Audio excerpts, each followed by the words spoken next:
SCP-3998, the WICKER which lives.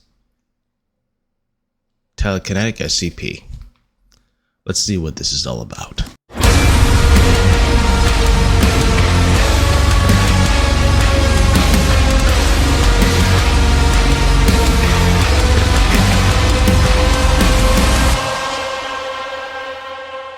Let's do this.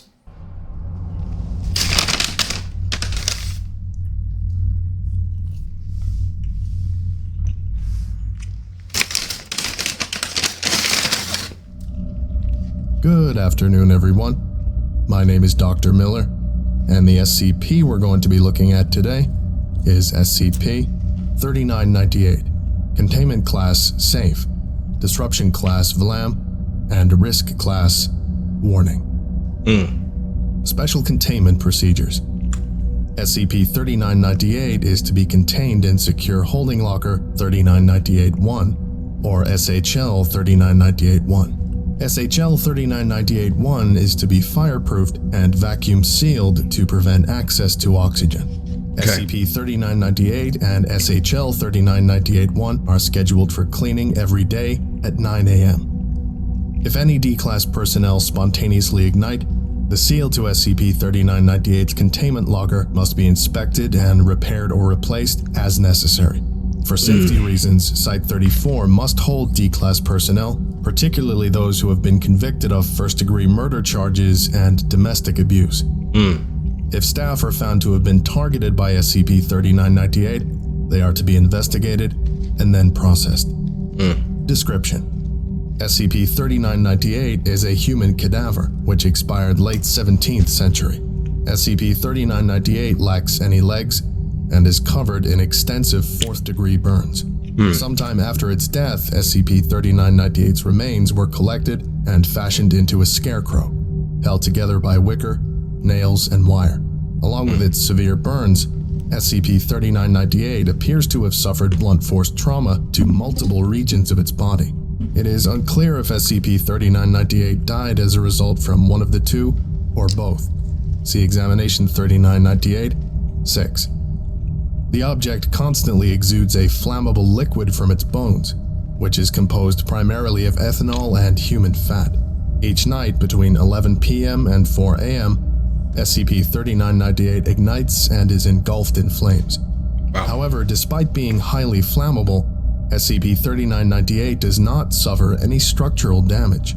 When SCP-3998 is on fire, and when not contained properly, the nearest person who meets certain criteria will also spontaneously ignite. SCP-3998 targets those who have killed or physically abused a romantic partner. If SCP-3998 is unable to ignite itself, SCP-3998 cannot ignite targets. Instead, those who would have been targeted only develop brief mild pains to either their chest or to the back of their head. As targets are left burning, large quantities of boiling ethanol will appear in their stomach. This large influx of alcohol typically induces vomiting, which causes further external burns, and will often cause permanent nerve and organ damage if they survive the initial burning. Eventually, their body fat, particularly in the torso or stomach region, will begin to melt. This process is extremely rapid, often causing massive internal damage if the target is successfully extinguished before they die of fourth-degree burns. If left to burn, the combination of melted fat and ethanol will cause the stomach to violently rupture, often bisecting the victim in the process. Those that SCP-3998 affects cannot be extinguished until SCP-3999 itself is also extinguished. So, don't abuse anyone, or else you'll be set on fire. Alright. Addendum 3998-1. Forward 3998-0. SCP-3998 Documents. The following is a partial set of documents and materials related to SCP-3998, as well as related correspondences and articles discovered on the property where SCP-3998 was originally found. These documents may only be viewed by staff with specialized 3998 clearance, the current Site-34 administrator, and those with O5 designations. Journal 3998 1. Forward. The following are excerpts found in contemporaneous journals from Salem that appear relevant to SCP-3998. Documentary evidence suggests a connection between SCP-3998 and one Candace Hayes, a 17th century resident of Salem.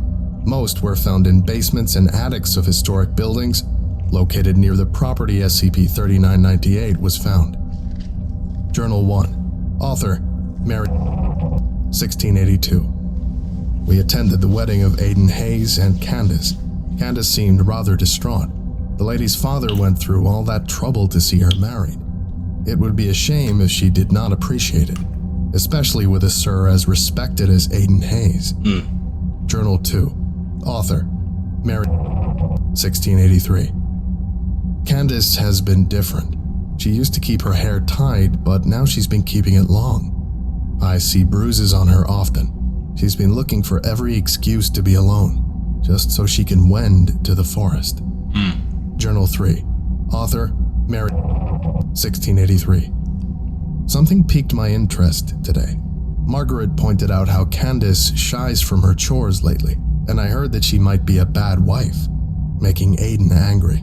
Bruises make sense now. Wow. Journal 4. Author, wow. Mary, 1691. I was washing the laundry, and I heard Candace shouting at her husband. I went out to ask her what was wrong, but she snapped at me, calling me nosy. The amount of disrespect and scorn in the mistress was remarkable, though to be expected. I have half a mind to complain. Journal 5. Author, Mary, 1692. I've been hearing some troubling things about Candace lately. Ever since she wed Aiden, she's been wandering off more. Plus, I've heard rumors that her interests are not with men. The devil must have a hold on her. Maybe Aiden will know what to do. I'll just have to tell him tomorrow. That which gonna get him. Interview 3998 0. Forward. The following interview was taken on June 8th, 1693 by Judge William Stoughton and the Constables of Salem. Interview has been edited from its original document for clarity. When presented with a warrant for your arrest, you fled immediately.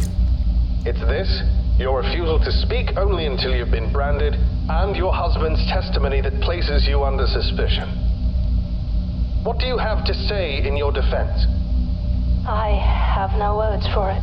I shall not lie. The accusations are true. So you admit being a witch, and you admit to consorting with an evil spirit? I do. Although she is not evil in heart. What in the name of God would lead thee down such a path? To perform such detestable arts? They are not detestable. They would work for anyone, be they God or Satan, or anyone and no one. They are merely a form of tool. You haven't answered the question. Isn't it obvious? I did not ask to marry, yet I was waived to a bastard in my father's church. He does not respect me. To him, I am his property. Just as Lilith has done. That is the woman's place. You only had to be a faithful wife to— Quiet. How could I be faithful to a man I detest? I care only for Clovis, and I'll be damned if I am with anyone but her. It would be my dying wish to see that bastard on his knees and treated as I have. Clovis? Is that the name of the devil that you conjured? It bewitched you. She bewitched me, but not in the manner you think.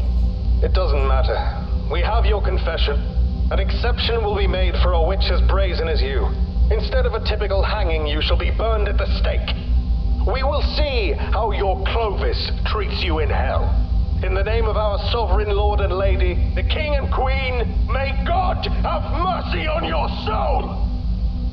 So be it. Damn.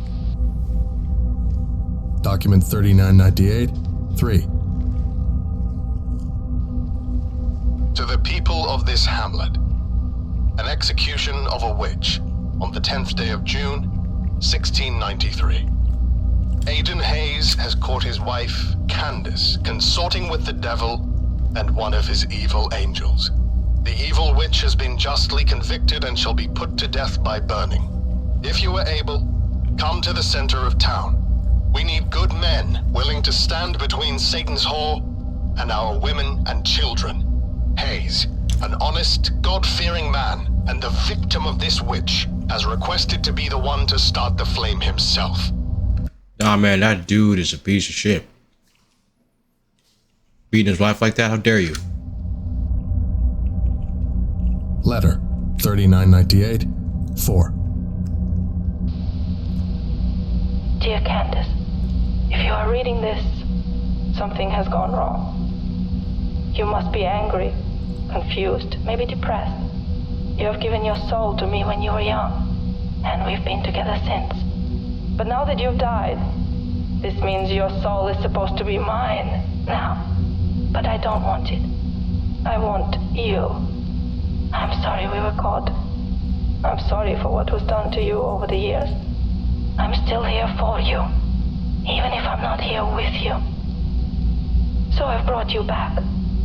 They put you to the pyre, but I only needed the bones to make you yourself again. I had to remove your flesh, and I couldn't save your legs. They were too far gone. I made do with what was around me. I reaped from the field and wrapped your bones in wicker. You'll have to find a replacement. Candace is the Wicker Witch? Speaking of, your husband restocked the shelf with gin. And while you are flammable, fire will only make you stronger this time. You won't be hurt from it ever again. Wow. You have the power to make him feel worse than what you felt. Just a thought. Make him wish he could go to hell. I love you, and farewell. Clovis. Note: this letter was found in the cellar of the estate under a pillow. The letter was still sealed and remained unopened. Document 3998, 5. Forward. The following document is an excerpt from an urban legend website regarding an entity called the Wicker Witch. Given supporting evidence, this is hypothesized to be Candace Hayes. The Wicker Witch. There once was a woman who was wed to a man against her will. She hated the man, but obeyed her father's wishes for her to bear children for his church. An evil spirit saw this and came to her while she was out gathering in the woods. The succubus took her hand and told her, "I can help you live the life you truly wish to live. You only need to toss this one aside in exchange. Will you take my soul?" the woman asked. "Yes," said the she-devil. "Will I be rich?" the woman asked. "You shall provide the power that money could not hope to provide," the spirit told her. "Will I have a real love?" the woman asked. The spirit paused. "I do not know." The woman pondered the offer and asked one more time, "What shall you do with my soul?" This surprised the devil, but it kept its composure. It told her it will be consumed. Nothing more, nothing less. The woman accepted and met with the spirit every day for 10 years and grew close. She brought the spirit berries and trinkets, and it brought her advice and its companionship. It answered her questions and taught her its magics. The woman became a witch, and she used her power to torment her husband the same way he tormented her. One day, her husband followed her and found her shaking the devil's tail. He quietly went back to the town and gathered up a mob. They tied her up to a stake, broke her legs, and hung her up like a scarecrow to burn. They dumped her body down the mountain, but the devil found her to give her back her soul. This reminds me of the Wicker Witch movie. I think this is what this is talking about. It is it's a callback to that, I think. One of them was a Nicolas Cage movie that did that. They did the same thing, broke his legs. I think set him on fire on the thing. It's crazy. It wrapped her bones in reeds and used the fire of her soul to keep her alive. But the fire consumed her, and she wanted her old husband to burn with her. In the middle of the night, she doused herself in her old husband's gin and set herself ablaze once again. She dragged her husband out of bed and fell upon him. She burned his face, and with her thumb, dug his eyes out of his skull. Wow. She burned with him till his flesh melted to the floor, and the smell could be found all across Salem. She grabbed his legs and pulled till they came loose, so that she could use them to walk again. Only one of them walked out of that burning house, and it was her. His body was never found, and some say that the husband futilely crawled out of the wreckage looking for his missing legs. Others say that the witch took his body elsewhere, so that she could continue to torture him. But many more say that he's in a hell of the witch's own creation, burning over and over again, and bringing those like him down with him, punishing them forever. As for the witch herself, only one thing can be said for sure. The Wicker Witch lives. Damn. Examination 3998 6. Forward. Further examination of SCP-3998 revealed inconsistencies in bone structure or position, suggesting that the cadaver is not Candace Hayes as originally thought. Below is a medical report of the findings. Report of investigation by Site-34, Salem, Massachusetts. Decedent unknown, SCP-3998. Race white, sex male, age 32. What? Home address redacted. MWSD. Occupation unknown. Type of death violent. Found dead. Suspicious, unusual, or unnatural. Investigation agency SCP Foundation, Site-34, Department K.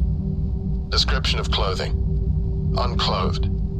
Eyes unknown. Hair black. Mustache black. Beard black. Weight 5 kilograms. Length 0.9 meters. Body temperature 30 degrees Celsius. Date and time redacted. Marks and wounds. SCP-3998 has sustained severe damage to its ribs and skull, implying it was hit several times with a blunt object. 4th-degree burns can be found along its torso, arms, and skull. Damage around the eye sockets. Legs appear to have been amputated post-mortem and are missing. Probable cause of death: 4th-degree burns or trauma to the skull. Manner of death: homicide. Yo. Did she turn him into the witch? So she's not the witch, it's this guy? It's the husband?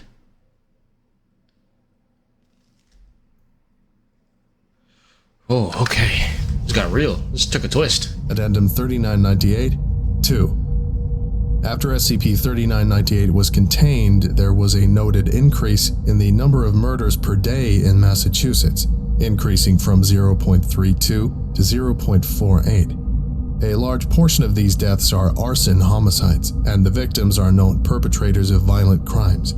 Victims appear covered in extensive 4th-degree burns and are gutted from chest to pelvis. Information on these murders could not be contained due to the corpses being discovered in public displays and being attributed to the Wicker Witch. The public has been led to believe that the perpetrator of these killings is a serial killer using the Wicker Witch legend as an inspiration, that the Wicker Witch is fictional, and that no witch burnings happened in Salem. Classification to Euclid pending on the capture and containment of the person responsible. Wow. This concludes today's lecture. Thank you for listening, if indeed you still are, and you are all dismissed. Goodbye. Goodbye. Wow.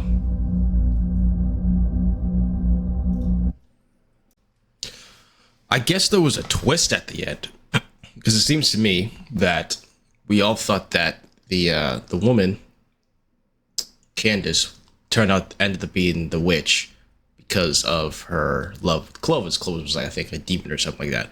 But it seems to me that at the end that it wasn't her originally; it was the husband after she killed him. I don't know. Maybe y'all can explain what this is about, because I'm a little bit confused. I don't know if it's her, if she still is, that turned him into that, or it was him. Who knows? Anyways, let me know what you think in the comments down below. Thank you guys so much for watching. Give this video a like, comment, subscribe, and join the Empire. Peace.